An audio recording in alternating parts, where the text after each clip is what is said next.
Hello and welcome to episode number 80 of the Product Biz Podcast. My name is Monica Little and I'm super excited to be chatting with you today about SEO mistakes to avoid with Nina Gibson. So SEO is one of those tech-related parts of running a small business that a lot of creative small business owners keep a pretty big distance away from. This is all about website and words and settings and very specific on the tech side, which if you're a creative small business owner, you probably are. If you're listening to this, you know that this probably isn't the side of the brain that you like to use on a daily basis. But once you really start to learn what it is, how to implement it, and how important it is to your business, I guarantee you'll have a change of heart for this incredible tool that can help you get in front of more people and make the most of the content that you create and have on your website for the long run. Today's guest, Nina Gibson, shares her top tips on how to maximize your keyword SEO. So how to find the right words to use for your product listings, for your product titles, what settings to adjust in Shopify for SEO benefit, what tools and apps to use to help you figure out what keywords you should use for SEO, and how to leverage blogs very strategically for informational SEO to get your website found for people who are searching questions where you provide the exact solution that they're looking for with your products. So if you have a website and you're trying to get more traffic to it, this is going to help you so much to understand what is SEO, how to use it, the top tips, the top mistakes to avoid, and Nina is just a genius in this space. A little bit about Nina. She is an SEO expert and visibility enthusiast with over 15 years of digital marketing experience. She's passionate about helping business owners elevate their visibility and their bottom line with smart and holistic SEO strategies. She's a corporate dropout, multiple six-figure business owner, and a mom living on the southern coast of Maine. So let's bring her on so you can learn all of the amazing insights that she has to share about SEO right now. Well, hello, Nina, and welcome to the Product Biz Podcast. I'm so excited to have you as a guest here today. Hello. Yay. I'm so excited to chat with you. It's going to be so good. Yeah, this is going to be fun. We're going to talk about SEO. I know this is a topic that is super important. I'm not extremely well versed in it, so I'm glad to have you, an expert who can share with us really what SEO is, any new trends in SEO, what's going on in the SEO world. But before we dive in, I would love for you just to introduce yourself, how you got to where you are today and what you do today. Yeah, that's such a good, I love introducing myself, not in like a, oh my gosh, but just it's fun to talk about like where you've come from and think about. So Nina Gibson, I'm an SEO expert and digital marketer, and I've been in the space for a long time, since 2009.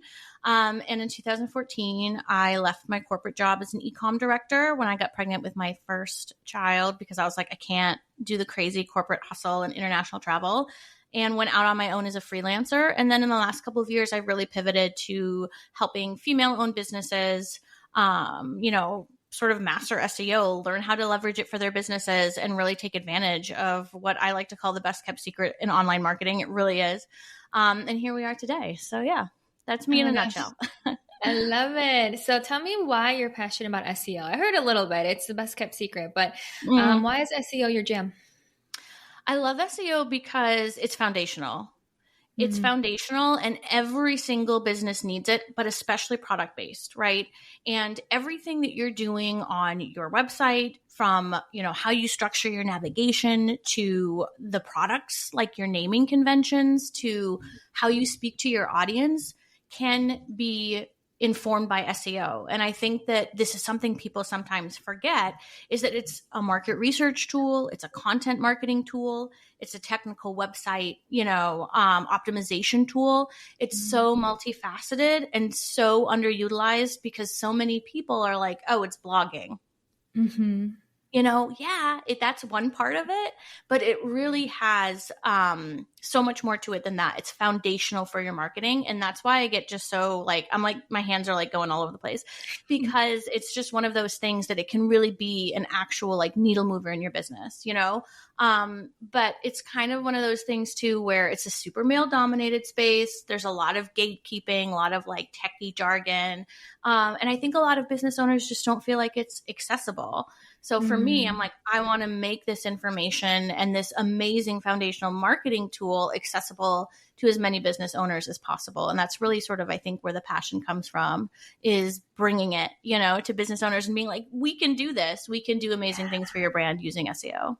Yeah, I love it. And I love hearing you explain that too, because I do feel like a lot of people are intimidated by SEO. And Hmm. maybe it's because when you're a product business owner, especially if you're making the products yourself, you're super creative. So some of the very Hmm. tech stuff like SEO can seem super intimidating. So why don't we start with the basics of what is SEO? You gave us some ways of how it's used, but give us, like, for someone who's brand spanking new, who's never heard of SEO, how would you define it to them? Yeah. So SEO stands for search engine optimization. And it's basically the art of making your website URLs more visible, more discoverable in the search engine results. So somebody types in a search query and your website pops up in the organic listings. And this is my most favorite way to describe SEO. It's a bridge. SEO is the bridge that connects your website, your product, your offer, your website, whatever it is, with the person who's looking for exactly what you have to offer. And so Mhm. SEO bridges the gap between I am this person who has a need, right? You know, you're looking for a new skincare cream or a new candle or whatever. You have that. They type something in, all of the work that you've done for SEO, that bridges the gap between the two. And so I think it's really important to think of it as a connector versus, yes, there's technical, yes, there's this, but it really is a connector. It's how people can easily find what you have to offer. Beautiful. And when you say connector, so it's mostly your website we're speaking about, right? If someone's searching Mm-hmm. for something on Google, it's having some of these tactics we're going to dive into on your website. So then you show up in that way, right? Exactly. And like different platforms now, there's a lot of talk of like Instagram SEO or TikTok SEO. And of course, Etsy, it's its own platform too. So that has its own way of serving up products for users. So those are sort of self-contained. But my favorite thing about Etsy, and I think you and I have talked about this, is Google indexes Etsy listings, right? So you Mm-hmm. kind of get like that double whammy. But yes, specific to your website, or if you have a YouTube channel, specific to that too, because that also gets indexed. But for today, yeah, we can keep it to just, websites. Beautiful. I love it. Okay, cool. So when we think about SEO, and I love how you said it's bridging the gap, it's basically someone is searching for something on Google, and SEO is what allows your website or your answer to that question to pop up. Now, in Mm-hmm. what ways do people actually make that happen? You mentioned blogs, and you also Mm-hmm. mentioned it's more than that. So, how do we make that bridge happen so you actually show up when someone's searching for something in particular? Yeah, it's such a good question. So building your SEO bridge starts first and foremost with keyword research. And I think that, where SEO is headed in 2024 and beyond, we can think of keyword research as like topic buckets, right? Really. So like understanding what are the people who are searching for what I have to offer using for keywords, right? What kind of language are they using? What kind of search queries are they using? And there are a few different ways that you can, I'm going to have to sneeze. I'm so sorry.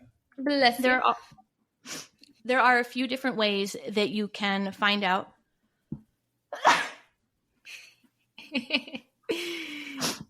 There are a few different ways that you can find what these keywords are, right? So Ubersuggest is a popular tool, keyword planner from Google, SEMrush. There are lots of different tools out there. One of my favorite ways, honestly, is to type something into Google just to start getting an idea of what are the auto suggest phrases that pop up, just to start getting my brain moving. Like, what are people searching for? If you're only selling on Etsy, you can do that with Etsy, right? Type stuff in. What is auto populating? What does Etsy think I'm searching for based on what I'm typing in? So that's the first thing.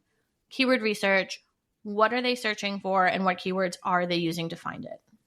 Mm-hmm. So let me ask a quick question on that. Yeah. Once you have these keywords, so where do these keywords go? Are these Yeah. ideas for blogs? Are these keywords that should be in your product description on your homepage? Once you figure out what some of these words are, where do they go?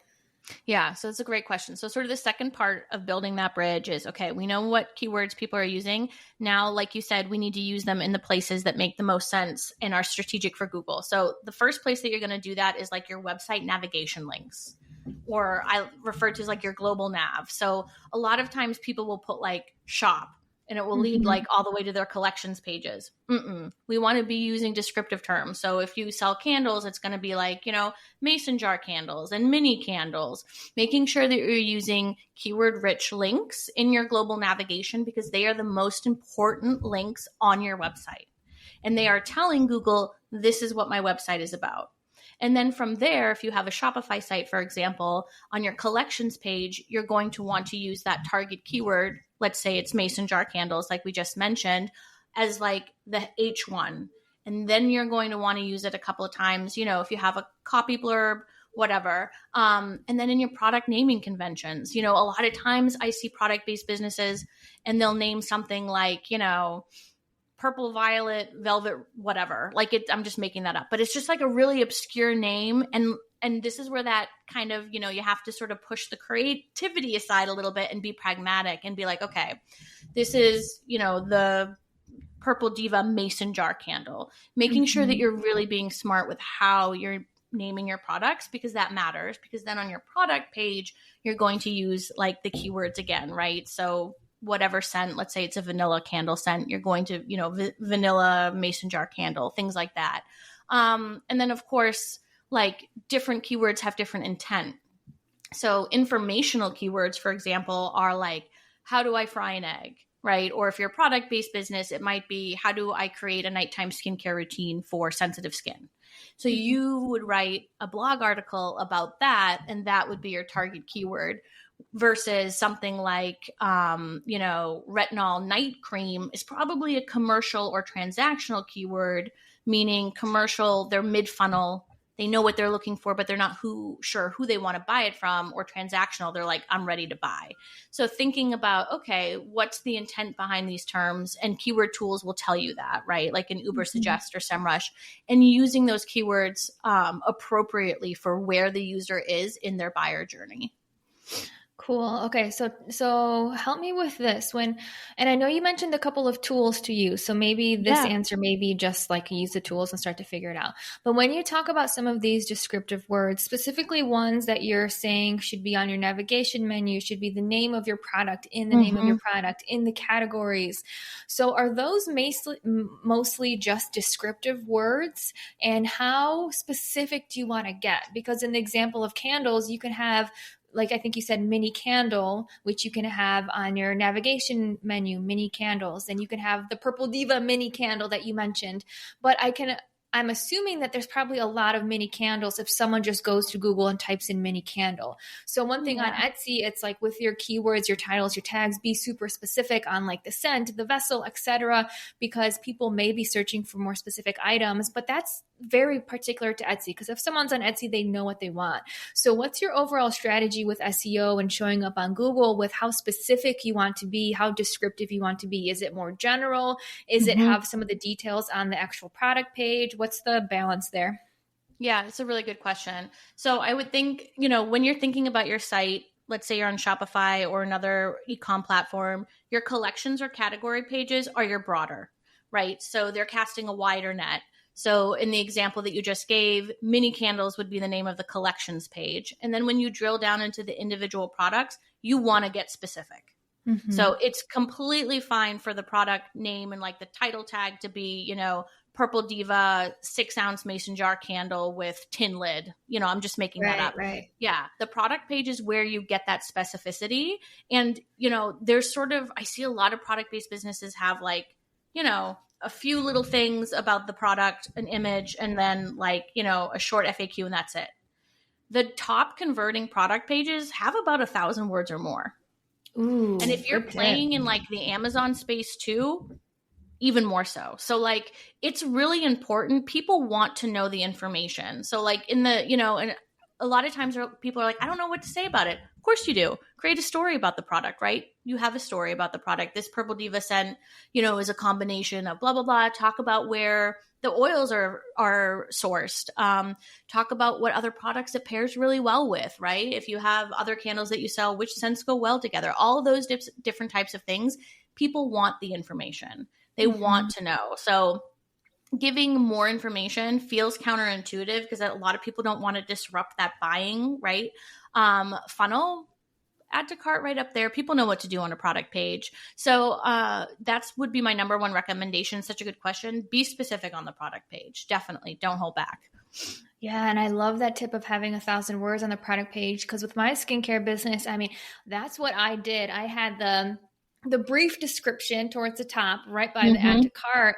But as soon as you got past the brief description, the photos, then I had a ton of details on the benefits, the vitamins, the minerals, the antioxidants, the omegas, everything that was part of the product, every single ingredient. And one thing that I also did, which I would love to know, I think this is probably SEO, but maybe a more back end way of doing SEO and finding SEO. But I would look at a lot of the reviews or things that my customers said and use those words all throughout my product page, because then when you actually have the language and the lingo of your customers of why they love it or why they bought it or how they use it, that's probably how some people are searching for that too, right? Yeah, I think that that's really, really smart. You can absolutely use how people are providing feedback or reviews for your product to inform your keyword research, or like you did, just to create like that sense of you're in the right place, right? Even though like what you were doing is maybe not a direct SEO tactic, I think it's creating relatability, and people are like, oh, she's using my language, right? So I think in that way, and then that translates to indirectly somebody's typing for something, they land on the page and they're like, ooh, this is where I need to be. Dwell time, which Google knows, right? So they're like, oh, this search really meets this landing page, and they're going to rank it higher. So like, yeah, I love that idea. It's crowd surfing, basically, using your own information to improve your product pages and create relatability. So smart. Yeah. Cool. Okay. I want to talk a little bit about some of the tools that you mentioned. I think you said one of them was like Uber Suggest. So just talk me through, because I've never used it and I'm sure people maybe listening haven't used it. So how does it work? Do you go in there and type in candle and it tells you here are top keywords that people are searching and you kind of piece together, or what's the flow of using a tool like that? Yeah, I mean, it really is that simple and yet that complicated at the same time, right? So like candles is a super broad term. But I always like to start broad and then narrow down from there. And the beauty of a keyword research tool is that when you put in broader topics, it's going to give you all different kinds of search results related to that, right? So it's not just going to be candles, it's going to be all the different potential iterations. And you might be scrolling down, finding something and be like, ooh, this has a decent amount of search volume and it's not super competitive.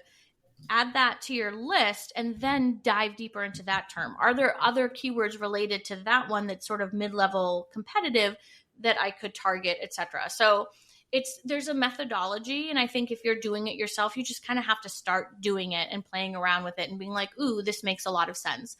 I like to add qualifiers though. So like, depending on what you're searching, like what you're trying to find information on, like adding qualifiers like tips or how or best or buy, things like that in front of it. So for example, buy candles, best candle, things like that, it will help give you additional keywords that you might not have otherwise found. So I always like to do that. And then really the process is just creating this big, big list, right? Narrowing it down based on what you're selling, what products you have, all of that, and then choosing the ones that make the most sense for your business. Ooh, I love it. Okay. Now, when someone's doing this type of research, when should they do it? Is this something that best case scenario, it's like when you're building your website or maybe before you even name your products, this is when you do it. So when is best case scenario to do it? And then I think follow-up question is if someone has a website and it's already built, what's the process for them from that state? Yeah. So best case scenario is, I personally, from a merchandising perspective, think SEO can be super powerful for naming your products, hands down. Sometimes it's not as necessary, like a mason jar candle is a mason jar candle. We know people are going to search for that. But if you're in a different kind of space, I had a client or she's still my client, and she had still has a really successful Etsy store, but her Shopify site. And one of the things that she did really well before she and I even started working together, before we literally 10 times her traffic, and that's not an exaggeration, we did, but she had named her products with what each thing was. She didn't name them obscure things. It was, and so she already had a leg up. She didn't do that knowing, but when we went to go optimize and refine, it gave her an advantage. So before you name your products, if you're going to be selling off of Etsy, 100%, before you build your website, and nobody does this. Even enterprise level companies don't do this. They come to me after. They're like, can you SEO the site? And I'm like, no. Because you needed to have done it. I mean, for enterprise level, right? Like you needed to have done it beforehand. But if you're somebody who's like recently migrated to Shopify and you've built it out yourself, or maybe you had a designer do it, there's lots of things that we can do. A lot of it just has to do with refining like your on page, like your heading tags, your title tag, your meta description. A lot of times Shopify websites don't have interlinking. So people don't realize that you have to link to other pages on your website from other pages to help Google understand what your website is about. And this is often overlooked because it's not something you would necessarily know to do. And that's one big thing. Like that's one tip that you can do right away. You don't have to hire anybody to do that. You can just start creating interlinking opportunities. If you have an app like, also like you might also like or recommend it, that helps create some natural interlinking. So yeah. Best case is before you've done anything. But if you already have a website, you can always go and optimize and refine and conduct one-on-one keyword mapping and all of the things. Yeah, love it. Okay, cool. So a couple of themes I'm picking up from you is number one, the keyword research in terms of the name of your product, the naming convention, the titles, the navigation menu.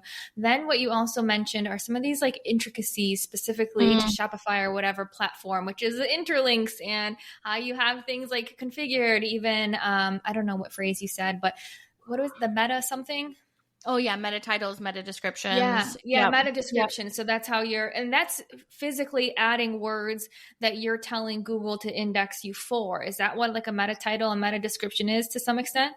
Yeah, so the meta description isn't a ranking factor, but it definitely helps with click-throughs. It's like an elevator speech for your site. So like, I'm a big fan of putting in some sort of value prop and CTA.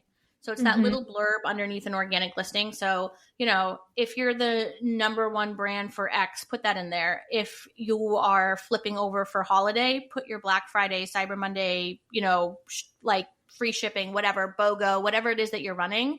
And of course, depending on how much time you have, that can be a big, undertaking and how many SKUs you have and all that. But that's where you kind of get people to be like, ooh, this is the result that I need. And then the title tag, that meta title, that's a ranking factor. And it's probably the most important on-page ranking factor. And that's the target keyword. And that's exactly what you said. This is the keyword that you want to rank for. And you're telling Google, hey, Google, this is what this page is about. And then, of course, the content that you create on that page and the headings you use and everything supports that target keyword. Beautiful. Yeah. Okay. Love it. And then I think the other category, which I want to touch on, I think you called it informational SEO. So this is more about the blogs and having content for questions that people are searching on Google. Because I think people can find you on Google in one of two ways. Either they're searching for a particular product and you're being ranked because you have all this set up, or they're typing in a certain question and one of your blog posts is being ranked. So now they find you and they read your blog post and then maybe they end up buying from you too, right? So talk to me a little bit about informational SEO, because I'm assuming this is both the details that we just talked about in your product listing, but also blogs. But tell me more about what this all entails and how it works. Yeah. So even for product-based businesses, establishing something called EAT is really, really important. It's a core component of Google's algorithm, and it stands for experience. Just had a total brain fart. How do you spell it? EAT? Oh my God. EEAT, experience. They just added the second E. Oh my God. Expertise, authoritativeness, trustworthiness. Thank you. Expertise. Oh my God. Wow. That is, I don't think I've ever had that happen. So something called EAT, which is establishing experience, expertise, trust, and authority within Google. And they actually added the second E right after ChatGPT was released last year. And that was the experience E. So Google wants to see that you are an expert and an authority on the topics that you're writing about and that you have experience, right? So like if you're creating a travel blog, but you've never traveled anywhere and you're just writing about places, but you've never actually been there, at some point, Google is probably going to figure that out in your content, right? So they want to see that you're not only somebody who is trustworthy and has expertise, they want to see that experience. And when you, for example, with like your skincare brand, you can start writing about like how you're sourcing ingredients, or the importance of, organic, or the importance of this type of mineral in this type of product. I'm just making things up, but really starting to establish. And I think sometimes product-based businesses forget that there's a content marketing component to their business that can be super, super valuable, right? And like I have a former client, and she sells shower steamers, and one of her best pieces of content that drives so much traffic is, how do you use shower steamers? Yeah. So things like that we sometimes assume because we're selling products we don't need to do, but can be so valuable. And one of the best things to do, if you're like, okay, I don't want to write long form content, Nina, thank you, create a really robust FAQ page. What you did earlier, like crowdsourcing, like, is there a common question? Like, what are the 3 to 5 common questions that people are constantly asking about the products, right? Like, oh, can I use it with this? Or what would you create an FAQ page, right? And that's one of the easiest ways, because people, like you said, are searching for information or answers. And then gift guides is another really great way to be able to leverage long form content. And they can be evergreen, right? Like, you don't necessarily like gifts for X. Who's your persona, right? Who's your target audience, or who are your products made for? That's a gift guide that you can create that's evergreen, right? People are always going to be looking for gifts for that person or that persona, right? Regardless of the time of year. So yeah, content marketing can be just so, so valuable. I love that gift guide idea of taking something that you can launch during the holidays and create a bunch of buzz, but not making it like Christmas gifts for him. You can just say gifts for him and have it live year round and have it be applicable. I love it. Exactly. But yeah, Or you the can blog. Yeah. Yeah, you could create both. You could do a holiday one and just a separate one. And then you get like, because they're different search terms, right? So like chances are like Christmas gifts, whatever the keyword research supports, but then also you could create an evergreen one. So there's a lot of possibility there. Yeah, I love it. And one thing that really helped me with plant-based beauty was the blog side of things. And I think I had some maybe more unique blogs that weren't really being answered, some of these questions. So I had a lot about cystic acne and really how to care for cystic acne in terms of like how to wash your face, what products to use, what products not to use. And I think that really helped on Google, but also I was creating Pinterest pins for all of these blog posts. And that was like the one Pinterest blog that actually took off out of the like hundreds of pins that I created. But I think it shows that the work that we're doing here is helpful for so many ways to get seen on Google. Then we can repurpose this long form content to create a Pinterest pin, slice it for Instagram content, slice it for your email newsletter that goes out. So I think it's just like such a great strategy overall of building your business and growing how you communicate and what you share and how you reach people through all these different avenues. 100%. I call it legacy content, which is really just a sexy way of saying evergreen content. But yeah, it compounds and then you can repurpose it. And that's like the beautiful thing, is that you don't need to create all new things, right? And I think product-based businesses sometimes forget that they can do that too, right? That it's not just other types of businesses that can leverage that. And like that type of content marketing, that long form content marketing, it will work for your business for years. And that is the thing. Like you said, that one pin, right? That one pin though probably made a difference, right? And so I think that this is for years. Exactly. And so being able to identify those keywords that, people are going to be searching for skincare products from, 5 years from now. And so I love what you said, because the repurposing piece is, for me, like, you don't have to reinvent it every single time, right? Take this one piece of content and make it work really hard for you. Yeah.